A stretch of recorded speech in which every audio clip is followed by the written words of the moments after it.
Who do we have? We've got Katrina, you're in. Where are you, Katrina? I'm muted. I'm in Tasmania, Australia. So Tasmania, you had your little earthquake last night. well, in Victoria, I didn't feel it as far down south where I am. So yeah. Okay. And Mary Nelson, you are from?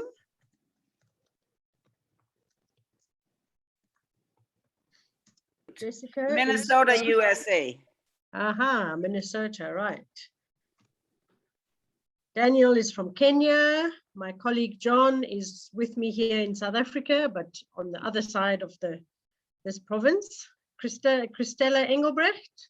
Hi, Chris. And Bernie from the Eastern Cape, also South Africa. Hi, Janine. Hi there. And Dee was in the middle of the earthquake last night, I know, because it shocked her. I was, and you know what? I'm in the wrong room. I'm hosting the blue room. So so I love your work, Janine. And the earthquake was fine, and I've got to go. Okay, bye. Enjoy your session, everyone. Okay, thanks. And Inga, where do we find you?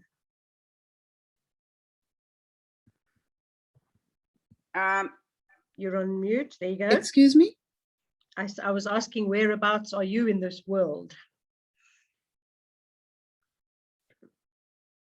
Inga, Ah, tell me where Timor-Leste. you live. Dili, Timor-Leste. In I where, said sorry? Dili, Timor-Leste. Where Thank is you. that? Thank you. Thank you. Dili, Timor-Leste. Good. Excellent. Thank you. Okay, so on behalf of John and myself, let me welcome you all to this session. We're wanting to share with you a story of something that has happened here in South Africa. And it, to me, was a fantastic example of like an organic ABCD happening, where there was no formal intervention, there was no training of anybody beforehand. It was something that had happened to this community, a dreadful tragedy, a farm murder. And some of you may know that in South Africa, farm murders take place quite frequently, and they are a terrible scourge on our society. And it's all interlinked with land ownership and racial tensions and all sorts of things. So it always is very, very difficult when a farm murder takes place. And this small community was really rocked, and John will give you the details because he comes from that community and he's been involved in the whole process.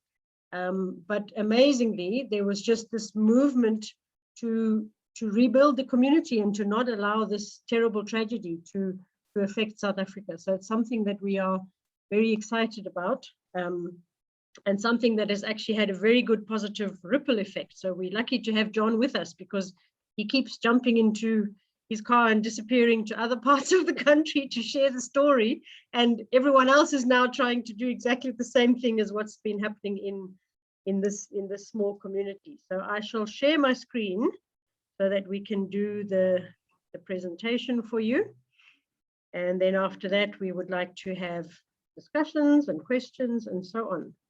Can you see the screen?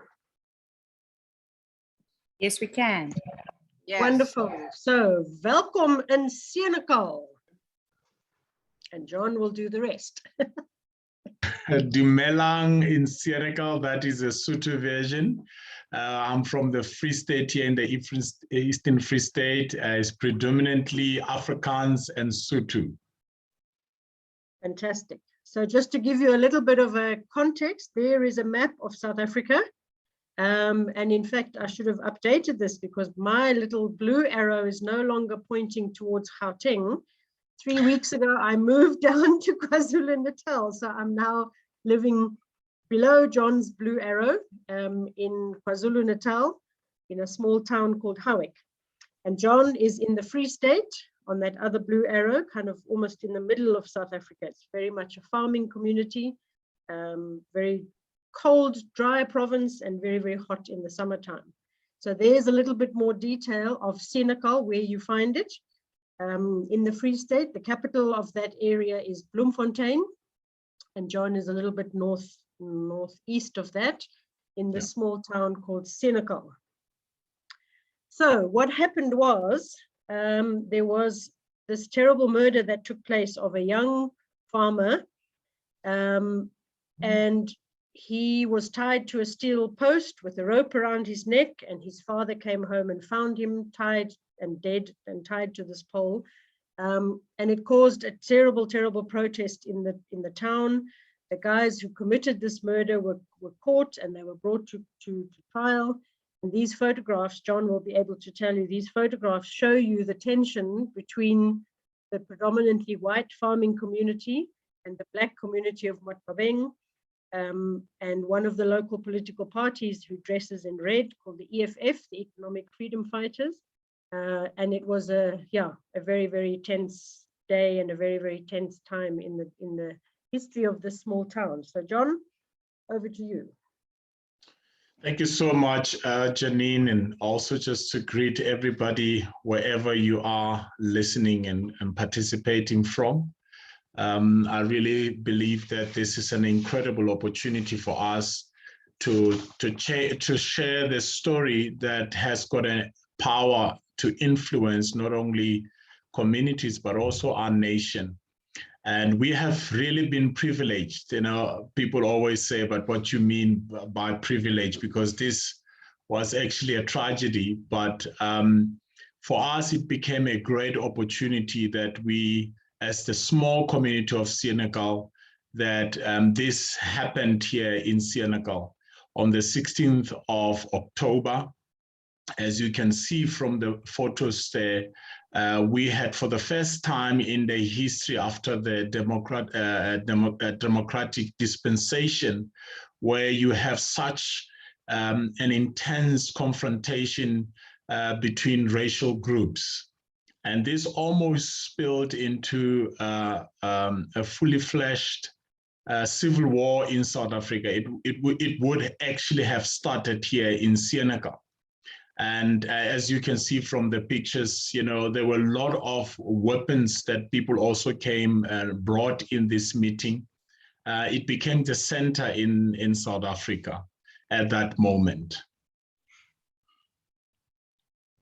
So just to give you a little bit of background, farming is the most dominant economic activity, with lighter industries on the town's outskirts.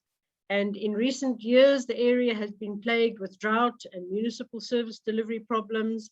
And there was this huge court case that took place following the murder of this young farmer. And it had a negative impact on the otherwise peaceful community.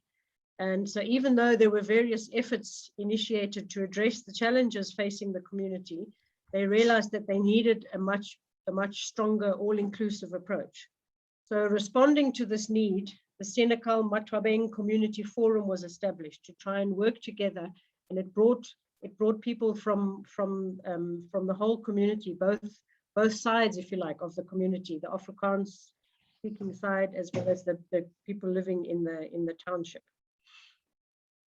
And this spoke to me about the broken windows theory, which is where when something is broken or when there's signs of crime or civil disorder and so on, if it's not addressed, then it makes the rest of the area get worse. And so if you've got potholes in your streets, or if you've got derelict buildings, people, and those things are not maintained and not sorted out, then you will find that people will move in, like young unemployed people will move in, drugs and gangs and those kind of things start happening in those buildings. And the more that is left to happen, it then affects the next building in the same street, because then people feel like, well, my property is going to devalue, so let me move out of here. And you end up, that's where that kind of inner city decay happens. And so Senekal had been a victim, if you like, to some of this kind of behavior happening, where things were being left and were not being maintained. And there was not this kind of service delivery that should have been happening by the municipality. And so I think the last straw that literally broke the camel's back in this area was this incident that took place. So I think, John, you explain the forum and the way you guys set everything up.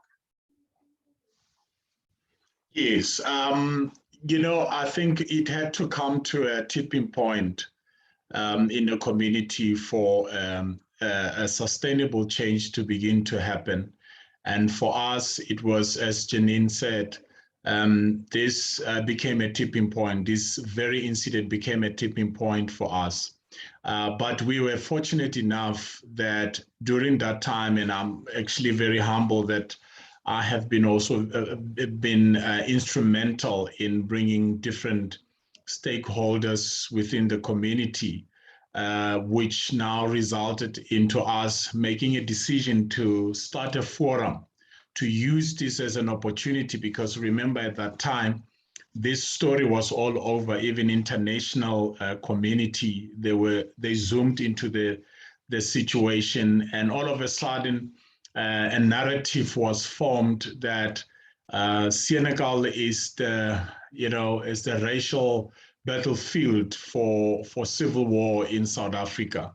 And we saw that as an opportunity to start something that we can challenge the narrative, that we can bring an alternative narrative that can demonstrate to the world to the world what happens when people come together, the people in the community come together and they are positive and they can turn the thing around. It wasn't really easy to do that, Janine and everyone, as you can imagine. We had also the EFF, one of the radical political parties in the mix. And you also have radical farmers. Not everybody was actually radical, but you also had those radical groups. And we had to also invite them in that meeting, in the initial meeting, to say, this is what is happening here and what are we going to do to pick up the pieces.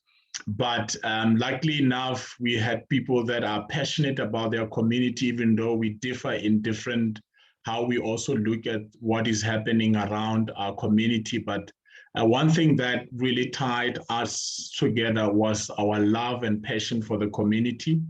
And this gentleman agreed finally in that meeting that, yes, let's stop fighting because it's not going to be good for our community, but let's start something that can create an alternative narrative.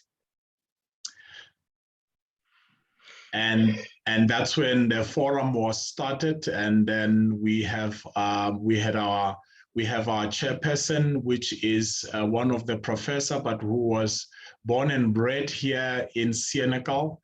And then you also have your community liaison, which is myself, and the other guy, and the project manager, the person who's responsible for all the projects that we had undertook here in Senekal and that we're also still having to complete. And then you also have, you have all those people in different communities, both in Senekal and Matwabeng. And that's how the whole structure started. And at this moment, if you can go to the next one, Janine. These are the names of the people in our structure. I think we can go to the next one. Yes, and at this moment we have been able to alienate to what is the word now? To remove or demolish or completely take every pothole out, even though there are still some new ones jumping up. But we have been very successful in dealing with all those potholes. And I think when I last counted, we managed to fill up about 4,000 potholes. Can you imagine a town with 4,000 potholes? And these guys, yes, this is one of my exciting miracles. These guys actually started filling up these potholes with earth. You know, they had nothing, they had no machines. And they even started even before we started the forum, because they just had that passion in their heart to do something about the potholes in town and also in the township.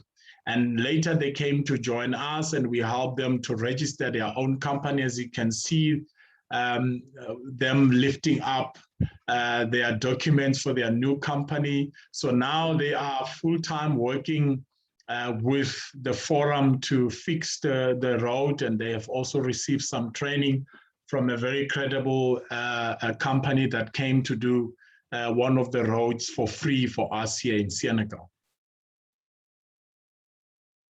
As you can see, this was one of our projects, a cleaning up project, removing some dumping sites there in Matwabeng.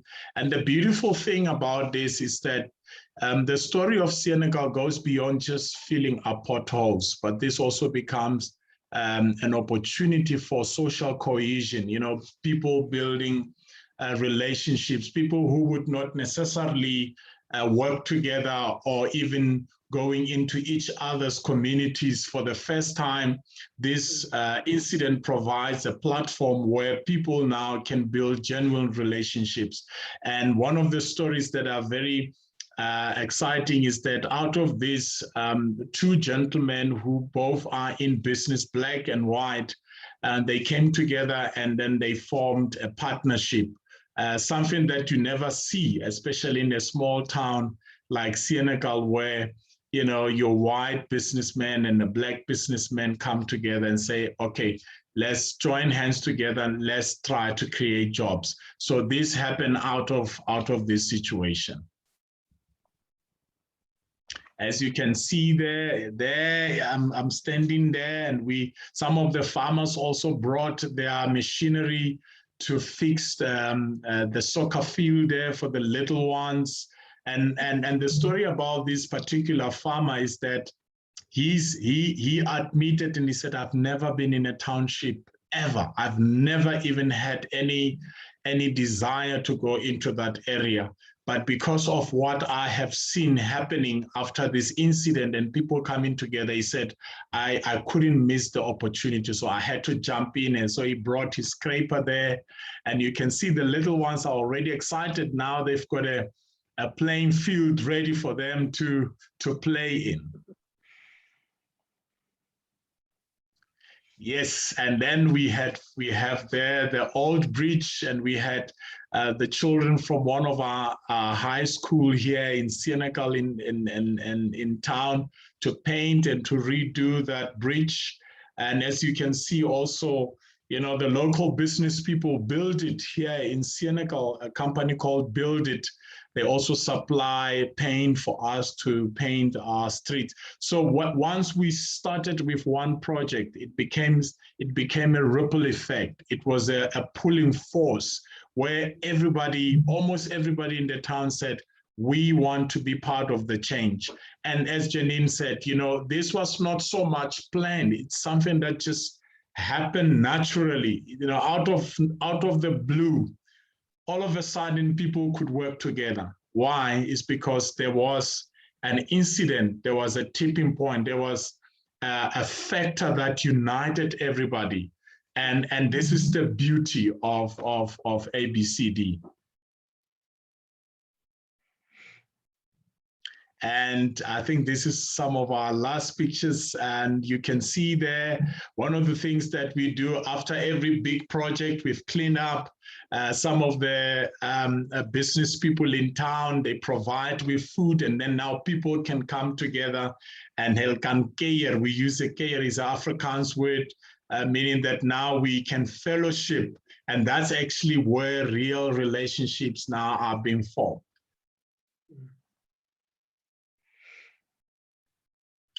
You know, one of the things that really amazed me is to, especially from the people in the town, because the area you see there in one of our communities here in the township, is to see people getting their hands dirty in a mess that they didn't even create in the first place. I mean, who would do that? Who would go out of their way and try to fix somebody's dead? And you know, this just demonstrates the passion and the compassion that people have. And they say, we want to be the solution. We are sick and tired of always whining and complaining and waiting upon the government to come and do it for us. But we want to stand up and say, it can be done if everybody, you know, brings his part.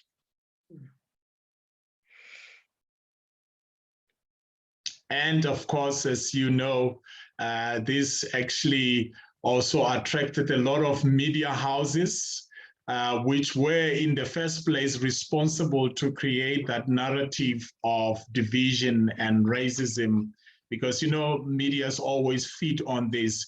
But what the people in the community of Senekal were able to do, the media could not ignore it. They also had to sell out of the good story. And this was actually for us an exciting moment, because the same media channels that were, pushing the narrative of division and civil war, it's the same people that are coming now and reporting on a positive story of Senekal. And this is the story that we're so proud to share with the whole world. And I've also had an opportunity to go down into Phoenix, also to share this story with the community there in Phoenix in KwaZulu-Natal, where Janine is now based, just to encourage them and say, you know, it can be done. If we did it in Senekal, if we came together in Senekal, you can also do even more in Phoenix in KwaZulu-Natal. Fantastic. Yeah, this is so, when I saw this, I was so excited. I had to connect with John. We haven't even physically met yet, but one of these days we will, hopefully. I'd love to visit Senekal myself. So when I saw this story unfolding in the press and so on, I just thought this is such an amazing example of ABCD, where you start where you are, you use what you have, and you do what you can. And people, it's development from the inside out. It's communities using their own assets as leverage or a bargaining power, and engaging stakeholders, forming partnerships, as John says, partnerships that didn't normally naturally exist because of the terribly divided history that we have in this country. So just to kind of give you an overview, I'm sure many of you are familiar with these principles and points about ABCD. We say that nobody has nothing. And the idea behind that is to say that everybody in a community, even if you're looking at someone who's sitting on the street corner with a little begging tin, that person has got something that they can contribute towards their community. And I think John, in his story, has shown that everybody felt like we have something that we can contribute. And stories of success are the key starting point. So as soon as people started seeing the potholes being fixed, then, as he says, the painting company came forward and said, we'd like to donate some paint for the children to do the bridge and so on. And it stimulates that opportunity-seeking mindset where people stop sitting back and moaning about what government is not doing and the services that are not being provided, but rather say, we have an opportunity here. We can create that soccer field for the children. We can repaint that bridge so that it's nice for the children to walk over and so on. And that brings you that collaboration and the mobilizing of social capital and all the other assets, so that people feel like we can do this, we can do this for ourselves. And then you get the economic activity being stimulated, because those guys who've now set up that pothole fixing company, they now have a company and they have income, and they were unemployed before. And many other opportunities will be coming out of all of these community actions. So the basic assets that we talk about in ABCD is the whole idea of looking at history and looking at success and talking about stories in an appreciative way, where people look at what is strong instead of looking at what is wrong. And those two words are almost the same, but they are just worlds apart in terms of their meaning. And then all the assets that we unpack is looking at what individuals have in terms of their gifts and their talents. Social assets are all the connections and the relationships with the partners and the stakeholders and so on. And then we have the physical assets like the bridge and the roads and those kind of things, as well as whatever God has given us, the natural assets, and then the economy. And when development happens, when it happens in a needs-based kind of top-down way, is the least empowering. When people are informed and told, this is what your community needs, here you are, here's some money for you to build your toilets or your multi-purpose sports center or whatever it is. When community members are not involved or own the process, it's the least empowering way of doing things. People do sometimes consult and they do ask people to participate, and there is some level of partnership. But the best way is the thumbs up, which is why we put thumb here for the ownership level. The best way is when people do it themselves. When they own the process, they take action, they take ownership from the very beginning, and they say, this is my issue, this is my town. And as John said, there was that compassion and there was that willingness to say, we're not going to let this happen to our town. We need to take ownership. We need to make sure that we engage and we work together and we come up with that new solution, which is going to change the narrative. And coming out of the opening session this, well, for me, late last night, John McKnight, one of the fathers of ABCD, was talking about the fact that community looks at these 7 different things: health, security and safety, the ecology, the economy, food production, the raising of our children, and co-creating care for each other.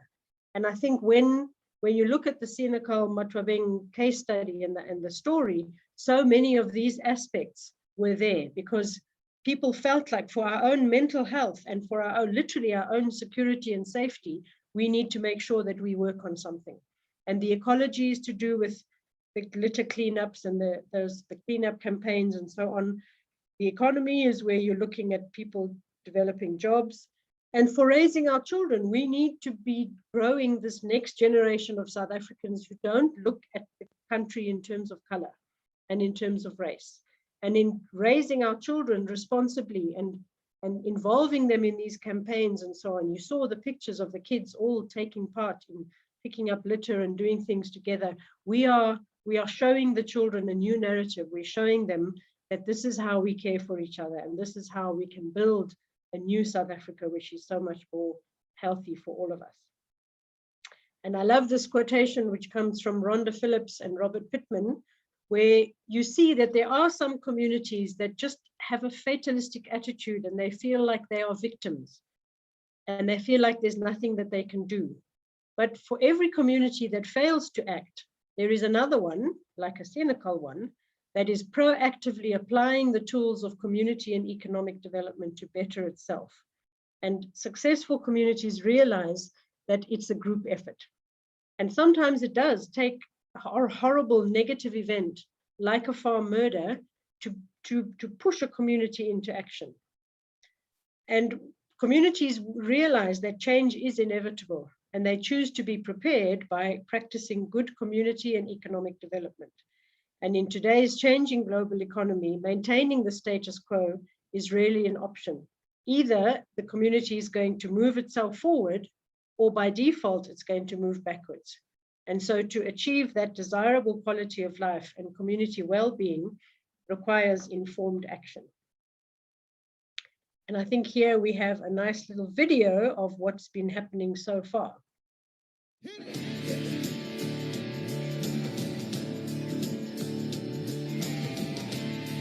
We're gonna go from now up until 2 o'clock, and you will see the results. It's gonna be different.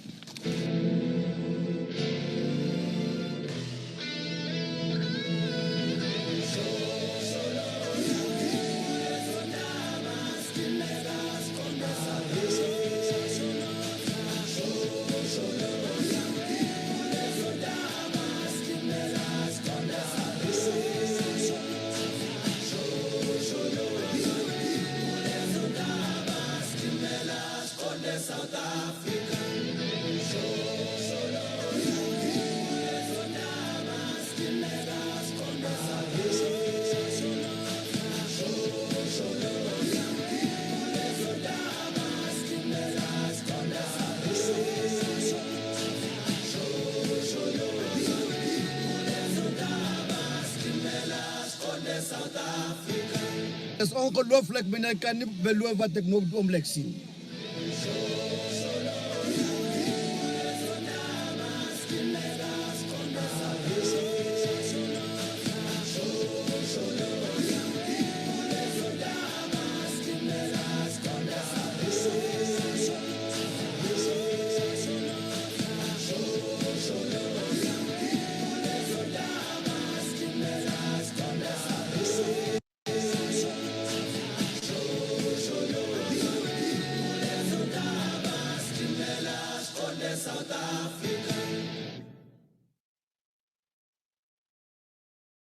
Fantastic. Thank you very much.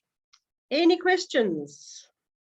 I think there's one more with our details there if anybody wants to, but I can share these in the chat as well. We had 2 questions in the chat. I know the first one was asking in the beginning, John, when everything was starting, where were the women in the discussions?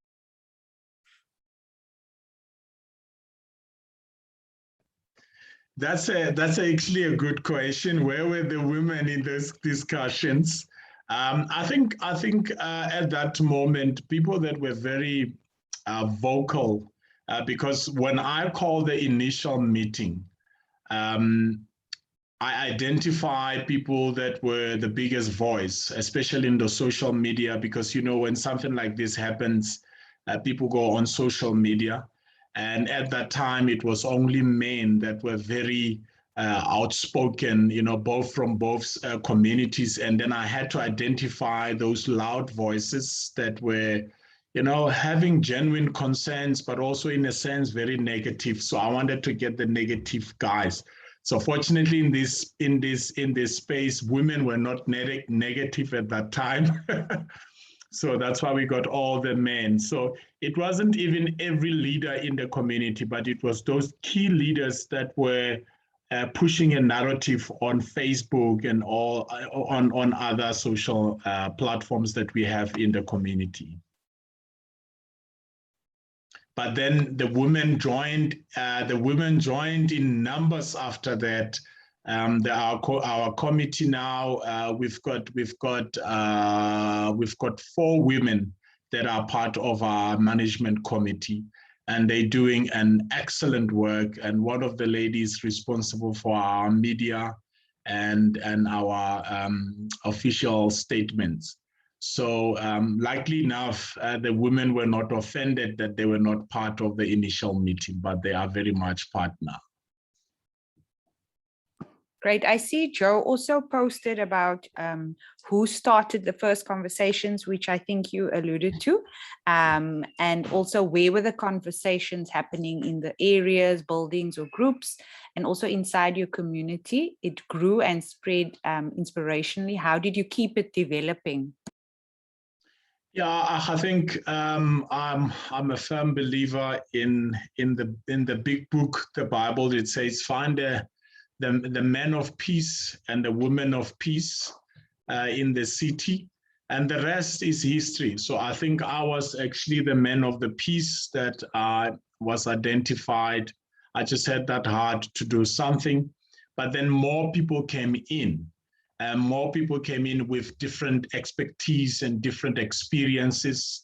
I'm very good with negotiation, and that's my line of expertise and bringing people together. But I'm not a project manager, so you need somebody who can manage projects. You need somebody who is good with communication.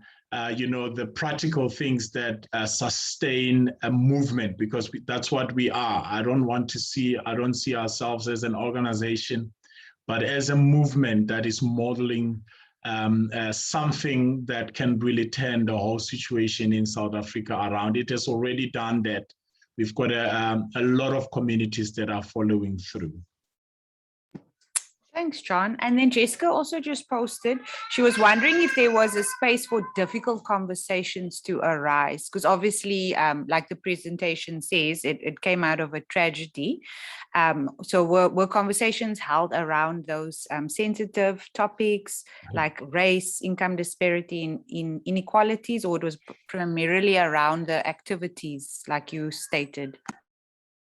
Yeah, no, of course, it started with, because remember, you're dealing with a highly inflated emotional environment, and there's no way you can get people to work together unless you have to go through those emotions. I mean, I can remember the first meeting that we called, I almost in the middle of the meeting regretted why I've called this meeting. You know, I really felt bad because I could see that people wanted to, you know, kill each other. The emotions were high. The farmers were, you know, bringing their concerns, and they were very strong about that their people are being killed on the farms and are being killed by people that they are trying to help and people that they are feeding in the country. And the Black people, especially from the EFF side in the meeting, were also having a very strong argument and saying, you know, our people are being mistreated on the farms. The farmers are not paying our people according to the law in South Africa. So there were a lot of issues. And I remember in the middle of the meeting, I just felt in my heart, just I think I've made the biggest mistake. I don't think we will get something moving from this point. But suddenly, just one person from the radical group just said, but anyhow, we still have a responsibility to do something about what is happening in Senekal. And I think that changed the whole conversation, especially coming from somebody who was also angry and had, you know, was very strong in the meeting. And to say, but we still have a responsibility. We can't shift the blame now. We are sitting with a town that is on the verge of burning, and this town is going to burn the whole country. So what are we going to do about it? So we had those difficult questions that we had to go around. Yeah, I think when you're dealing with that kind of situation, that really is, you know, you've got to pull out all of your ABCD skills and all of your negotiation skills and trying to make sure that you can change that narrative and bring out the positive in something, despite that horrifically negative and tension-filled situation. And again, if I may add to that, Janine, I think for the first time as a community, we've never been confronted with something that threatens everybody. Because remember, if a civil war was to break in this small community, it was going to affect the white community and the Black community. And the issues that we even used as a bone to bring people together, to highlight, to say, you know, the issue of service delivery, the potholes is affecting everybody in the town, whether you're Black or white. You know, lack of water supply, insufficient water supply is affecting everybody. The whole service delivery, for the first time in this country, we're having an issue that nobody can run from. And it's not even Black, it's not even white. It's just an issue that affects everybody. So I think that was also a deciding factor that helped to bring people together. Yeah.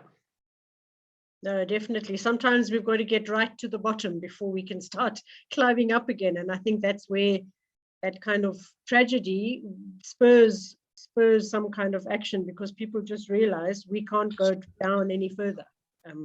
So the only way is up. Would anyone else like to pose a question or a comment? And maybe if you haven't got your cameras on, if you would put your camera on so that we can just see your face while you ask us or comment.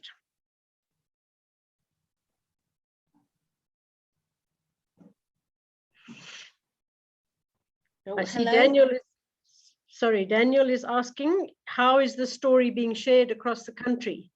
I think, or certainly even across the world in sessions like this. We also shared the story on the IACD platform, which Daniel is involved in. And I think, John moving around to different communities, because we recently had a lot of protest action in the KwaZulu-Natal area and some in Johannesburg. And John has, as he mentioned earlier, he's gone to the area where there was actually killings taking place, where it was very unpleasant. And I think that's where the storytelling is so critical, because people learn from real life experience and from lived experience. One thing to talk theory, but if you've actually gone through something and you can go to another community and share about it, then it will definitely make an impact.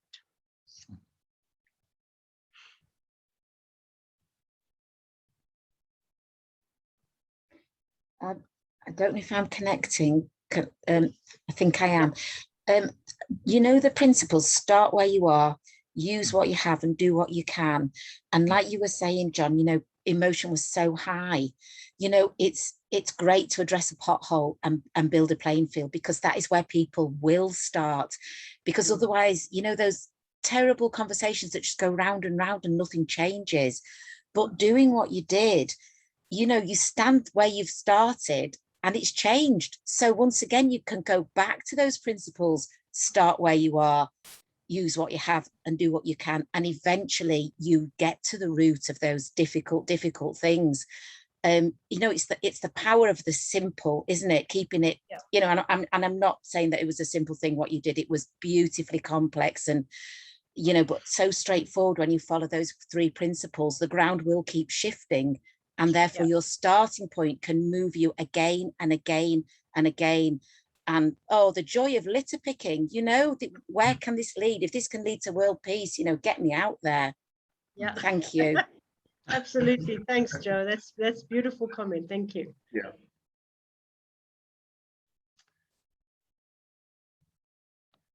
And to me, I think that's why people kind of overcomplicate ABCD. You know, they often feel like it's this huge, complicated thing full of steps and full of processes, and you know, and it's not. You just literally start where you are, use what you have, and do what you can. And I think that's where those kind of organic stories come out of success in a community, because it's the local passion, it's that lived experience. Senekal and Matwabeng was becoming an unbearable place for everybody involved living there, and it was so deeply entrenched for everybody that this is just, we can't go on like this. And when something like that happens, you will do something because it's your community. And you don't need to attend an ABCD workshop, and you don't have to have a train the trainer certificate. You just do it because that's human nature. And I think that's the beauty of ABCD. It's become this big theory, and it's got techniques and tools and things that go with it, but it actually is just in each one of us. It's in our blood, it's in our bones. We just build ourselves up and respond to difficult situations.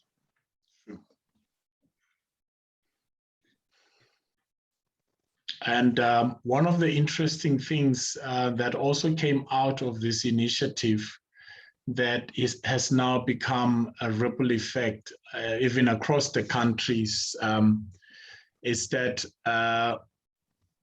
because of the modeling of the Senekal provided, and people just seeing how powerful the community can be to revitalize their communities and to bring change.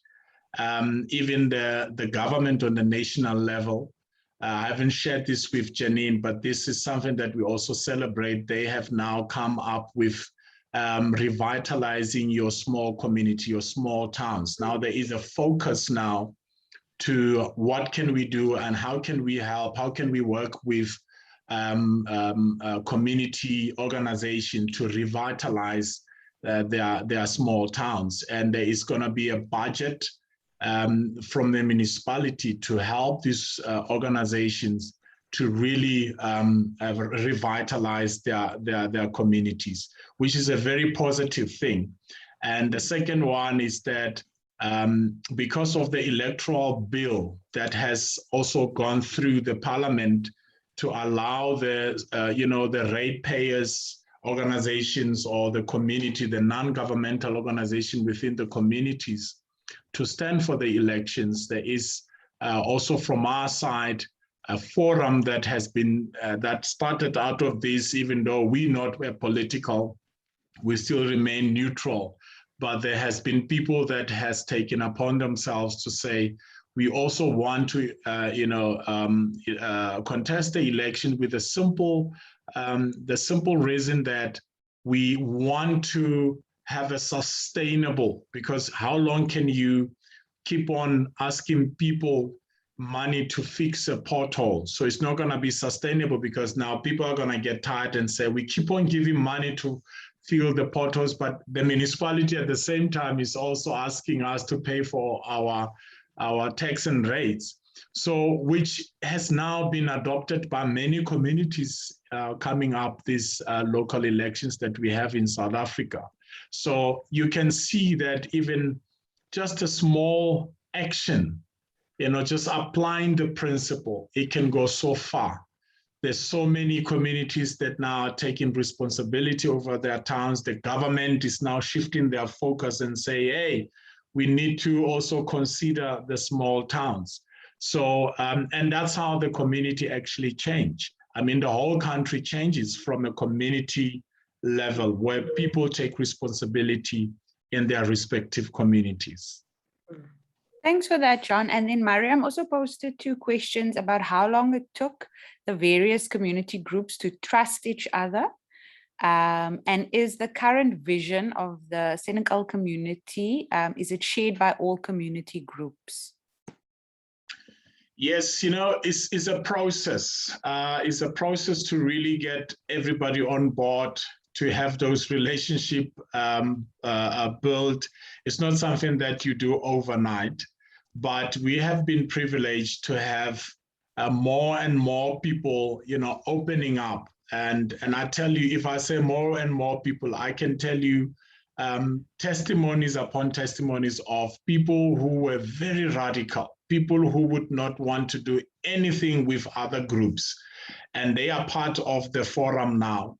And I think it's because we have also kept it genuine and non-political.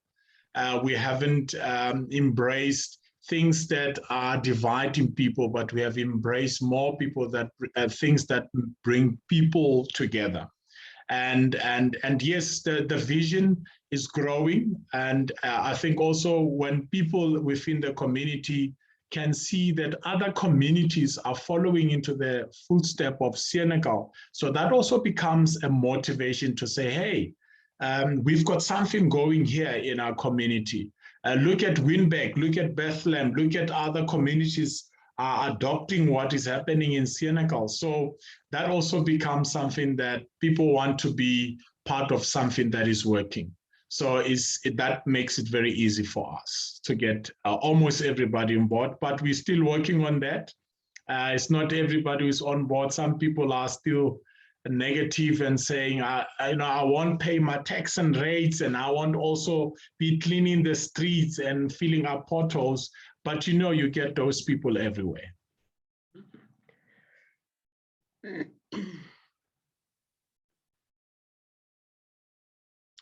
And I think that's the key thing. I think that often we are so busy doing that we don't stop and have time to share stories. And I think that is something that as development workers, we all probably guilty of, because we feel the pressure of so much, needs to be done. And so as Michelle has put there in the chat, we are also going to be doing a follow-up session with ABCD storytelling, and helping people to see that there are so many examples of ABCD working. Senekal is an amazing example for us because it comes out of our painful history and our past. But I think it's just one of many. And I think the more we can share the stories, the more people can see how it works and how it can be done and how it can be replicated. So you can click on that link that Michelle has put there, and we'll be doing a session at the end of November, on the 30th of November, just sharing stories and talking about how ABCD works on the ground. And then I see Lisa has also asked, are there any social media presences that they can share? I think both for you and John, just on this story. Yes, John, you have a page, don't you, for the Senekal Matwabeng? Yes, we do. We do have a page. We do have a Facebook page. And we also have videos on our YouTube, Senekal Matwabeng Community Forum. That is our handle on all the social media. So it will be able to direct you to those information.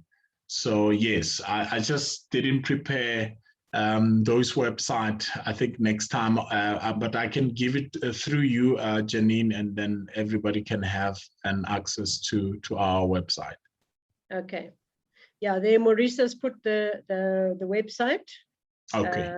And I've put there, my Facebook page is called Space. That's the name of my ABCD business.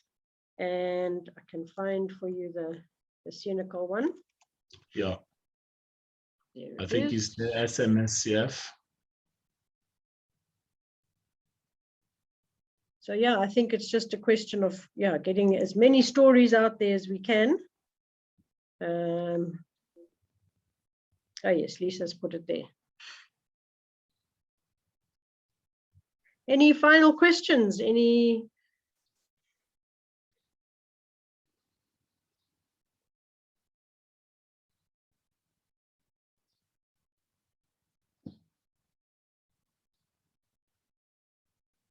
I'm sure everybody has stories from their own settings and from their own contexts. And I think it would be wonderful to have these regular kind of storytelling sessions, because I think that also inspires us. You know, when you're busy working, you can get pulled down into problems and challenges and so on. And I think it's so nice to be able to meet her in a circle like this and just share and let people know what's been happening.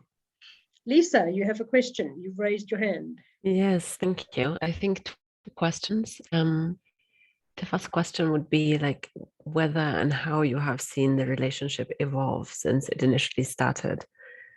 Because one of the things that I think we are all struggling with very often is that we have a momentum that is created and people come together and people want to share and people love it. But then somehow it dies down. Somehow like the dynamic gets lost. So I was just like wondering whether you have managed to keep momentum and how you go about it. One of the things I'm thinking about a lot at the moment is really just moving from practice to process, from agency to structure. So like how you can set up something like this so that there's somehow a structure that aliments and keeps it going without now becoming super inflexible. And then like specifically within that, what I'm thinking about a lot at the moment is really the role of the, like a leading person, if you will, like the role of the leader, unconventionally speaking. And if perhaps like very clearly, John, you're very outstanding in this situation, like I'd be interested in you just sharing a few values or a few principles, a few things that you felt were important to observe, especially also in like bringing people on board initially. Like what, just a few lessons. I love lessons and I love sharing stories. Thank you. Over to you, John. Oh, all the questions. You are the expert in this. Oh my goodness, I'm having this shot. Yes, but yeah, that's a very good question. I think we as human beings, we've got a natural inner ability to want to connect. I think we have actually complicated. Or in so many ways, there has been walls that prevent people from connecting. And one of the powerful ways to help people to break those walls is to expose them to something that they are not used to, especially in their environment. As I said earlier on, as I shared, that we had people for the first time going into the township and they've never been there. And they've never done anything in the township. And they've always been sitting with this belief that all these negative things that are happening in the township. And that was sort of their narrative that they were sitting with. But for the first time, when you expose them through the activities, and we are very purposeful when we plan our activities. We plan our activities in such a way that we are dealing with a physical problem on the ground, but we're also addressing the psychological and emotional. So, you know, you're pushing all those walls and giving people exposure. For an example, now on the 16th of October, we are going to have a celebration, a Thanksgiving celebration of what we have been able through to get the community out what happened on the 16th of October. And the way we have planned it is that we are going to have even the market, you know, there's gonna be a lot of different people selling different stuff. And we have, we went out to look for people living in the township because we also want them to be part of that. People who can do stuff with their own hands, that they can sell stuff there. But in the end, you are creating an environment where constantly you want people to get used to to be on each other's faces, if I might put it that way, because it's a process. It's not an event. So that's why when you also plan these events, you plan them in such a way that it gives that exposure to people. And as I said, out of the few exposures that we had, business relationships were formed, and personal relationships are also formed in that. Now the perceptions are also changing. People, they look at Matwabeng, and for the first time they say there is a potential there even for us to invest in terms of from the business community. And the people in Matwabeng also, they look at the community in town and say, hey, we need this community. We can also offer something. We've got something also that we can offer to people. So it becomes that interactive process that is happening. So I really believe in the natural instinct where people are allowed to be humans, where you remove those walls that prevents people to just be natural and connect naturally. And I know what you mean by principles and values, but those, as we allow ourselves to come into that space, you begin to see that human nature just coming out for connection, the desire for connection and the desire to belong, and the desire for friendship. Yeah.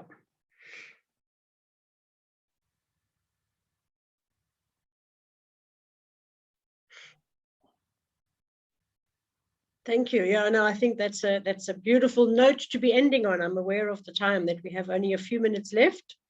Ken, it's fantastic to hear that you're doing things in a similar way in Mpumalanga. It would be great if you keep in touch and let us know how it goes. I think, and also hearing the stories from Bernie and from Chris in the Eastern Cape, I think there definitely is a feeling of this kind of, and I know we talk about waves of COVID, but there's good waves happening around the country where I think as the stories are shared and as people see success, and that's again going back to one of those principles, is that the storytelling of success is in itself is a mobilizing force. And if people see that Senekal's done it, that means we can do it. Makanda can do it, and all those different areas. So I think it's an exciting time for us, because I think, especially with the local elections and with the protest action we've had, it's very easy. South Africa often sits on this kind of teetering edge where we feel like we can lose it or we can build it. So yes, thank you so much to John, especially. I will get down to Senekal one of these days and we will get to meet and sit and have a cup of coffee. And thank you to everybody for joining us. It's been fantastic to have you with us and to be able to share our little story. Thank you. And thank you to our very efficient and wonderful Marisa, who's been our silent host in the background there. Thanks, Marisa. Thank you so much. Thank you, guys. Thank you very much. Thank you. Appreciate very much.